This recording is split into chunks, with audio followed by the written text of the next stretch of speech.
Hey guys, and welcome back here, Money Pit Garage. Things getting a little bit further on the car.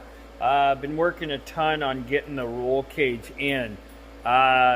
Definitely, I've changed things up. I bought the 10-point SW's Motorsports 10-point roll cage kit. I knew there was going to be modifications to it. The system that I actually came up with versus what they have for the kit was going to be a little different. I knew that. I mean, it's fab. If it goes right, something's wrong. So with this kit, go over with you a little bit today on where I'm at, where things are going. I'm learning to TIG weld in the middle of all this. I did a little on that hood in the last video. Way too dirty. It's got to be really clean for TIG. But in enough of that stuff, there's a billion videos to go watch like I've been watching. Weld.com is a pretty good one. There's all sorts of guys on there that do a great job showing you how. Okay, with the car, back to car, what you here for? On the car, so I decided out of everything, I really wanted to go for the rear off the cage. I wanted to come off and go around down. It would have worked great. I pulled all this out. There's a spot in here above where the gas fill door is on the top of the hip here that actually you could call structural body that would have made it all the way over. But on this side, no bueno. Like, there's nothing. Of course, in here is just all the trash from your stereo system, and the main wiring hoop runs down here, harness that runs across back here. Okay, so what I came up with. On the car, there's a seam that runs across on your wheel wells. It runs across on here. As we come around, so you can see here what I came up with. So what I came up with. Right here on the car, there's, like I said, that seam runs up and it ties in. This ties in the quarter.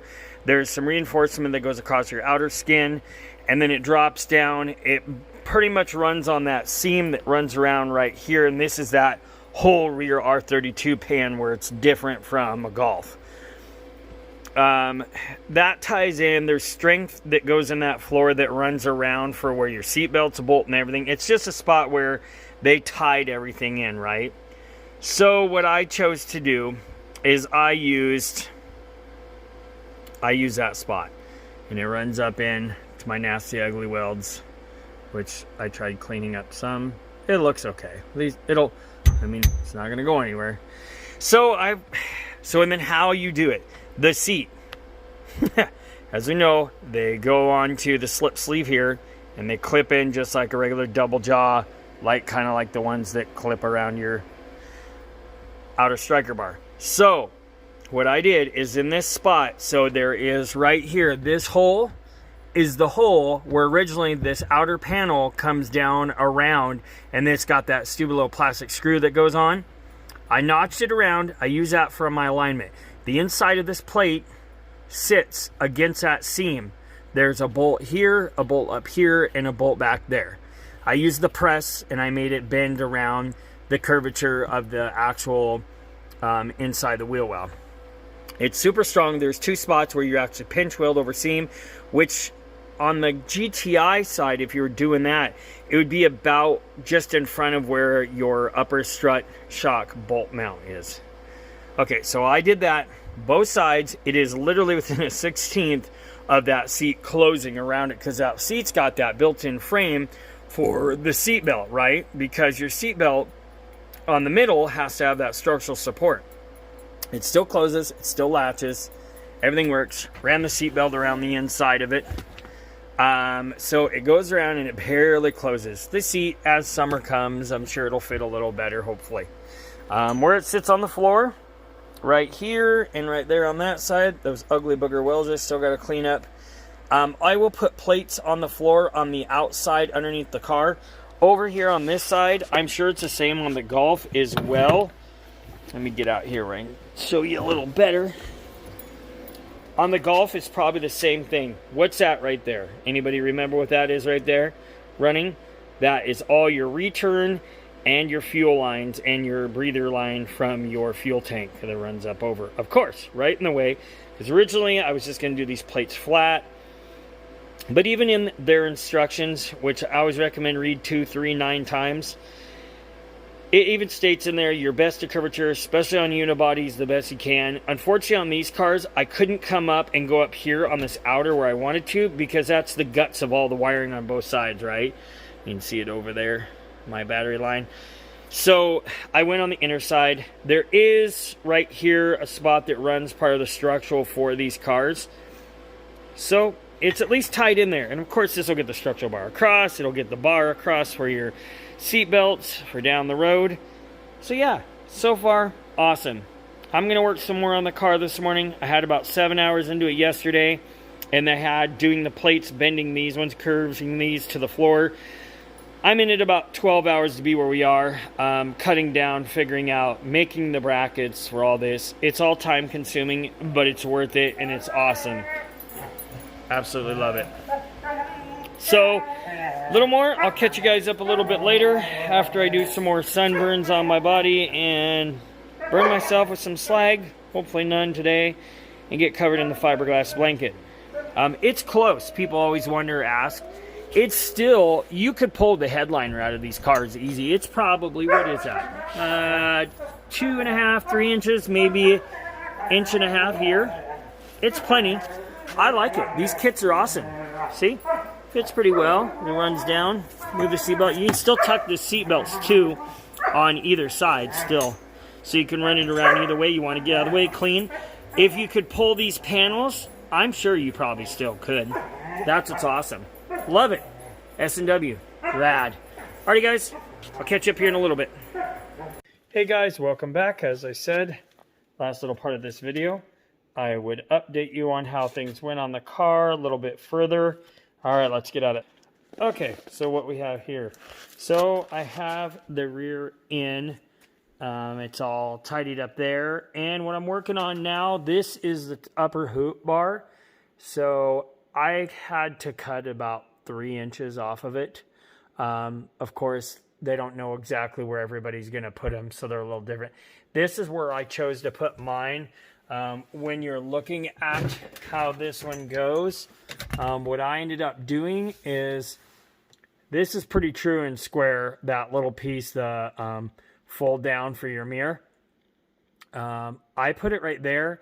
You can see it's pretty damn close to being square right here. So this gave me something to originate on the car as far as something that's square. I know when I put that on, I took my time. It's square, it's in there. And you can also kind of go off of the light. Right, kind of there. You can see the lines and the grids in the light. So I knew I was square this way. And then there was this way to get it into here where it ties in. By the way, these magnets, amazing. They swivel, they move. They're pretty strong too. Amazon. I can try to find a link if somebody wants them. That was the other thing. Where I wanted to put it. Where exactly I wanted to put it. So on here, it's a quarter bubble level from being off, which when the car is actually level with the motor and trans in it, probably will be damn near perfectly level this way. Right here, it's nice. It's still grabbable. The height is just right. Everything works. The only thing that won't work, of course, will be those. They're not going to work. But okay, so that's where that will actually tie in up here. I marked where I need to do my notches at. Everything is square in there. Like I said, their kits are amazing. Let's see. Will it clear there? Oh, it'll just clear. That is awesome. That'll just clear the headrest to fold up. Sweet. All right. Like I said, still in the process. All right. Back here, I got the bar cross in. This kit actually shows, and these welds aren't horrible. Hey, I just started learning to TIG weld like 3 days ago. Not too shabby, I don't think. Better than the ungodful mess that was up there. We don't really want to look at that. Okay, so with that being said, that's where we're at on that. Where is the instructions? I was going to show you guys. Looks pretty cool from the rear too. That'll look awesome. Okay, so before I go any further, I don't want to skip a step, take us. So these are the door bars, or the dash bars. These actually, I'll set one of these in here. These go up in here. You'll floor plate down there as to where they go. And they run up around the dash. Pretty sweet. Yeah, won't get to use my glove box. That's going to suck. So then they'll tie in up here. These will actually get plated, tacked, and set in place and notched. And then I'll actually put these, notch these and tack these before I weld that in. So then I can tack everything in place here, drop this back down with the seats folded up over it whichever way, and feasibly with that way be able to weld these all the way around easily without having to worry about heat near everything. And then I'll put it all, rotate it back up, and then I'll actually mount it there and weld that in. This does come with the bar to go across the dash. Gonna skip it. Later on, I got some crazy ideas down the road. Maybe make a bar that actually forms around, smaller bar that'll come across here maybe, and come across and do like a superstructural square piece of rectangle tubing that'll go around there and then go across, and then flat tubing, more rectangle, something like that. That's down the road. Can always add to it later on. That's a cool thing I like about their kit. So that puts us in line with what we're talking about here. All right, so this is their kit. This kind of shows you the difference between all the different hoop setups in between your typical 8, 10, blah, blah, point. I am going to do the custom 10. So I have this bar across the back, you just seen. We're working on that upper hoop. Your dash bars are coming down here. Like I said, this bar across here, I'll do later on. In my kit, I actually purchased it with the bar that comes down across the diagonal hoop.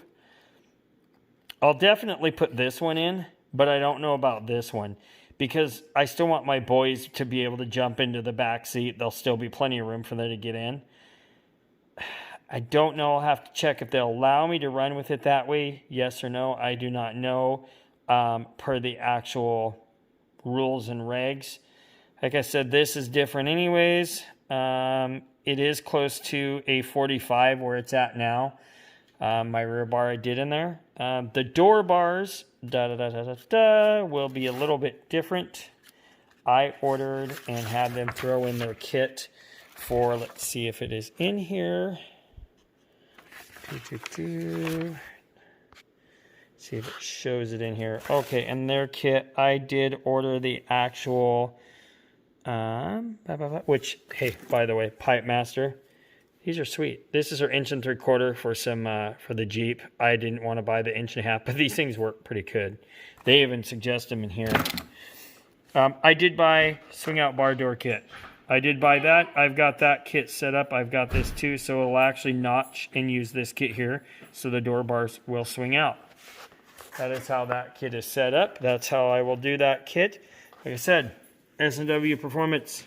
Till next time, guys. Be good to yourself. Be good to each other. We'll catch you on the next video. Peace.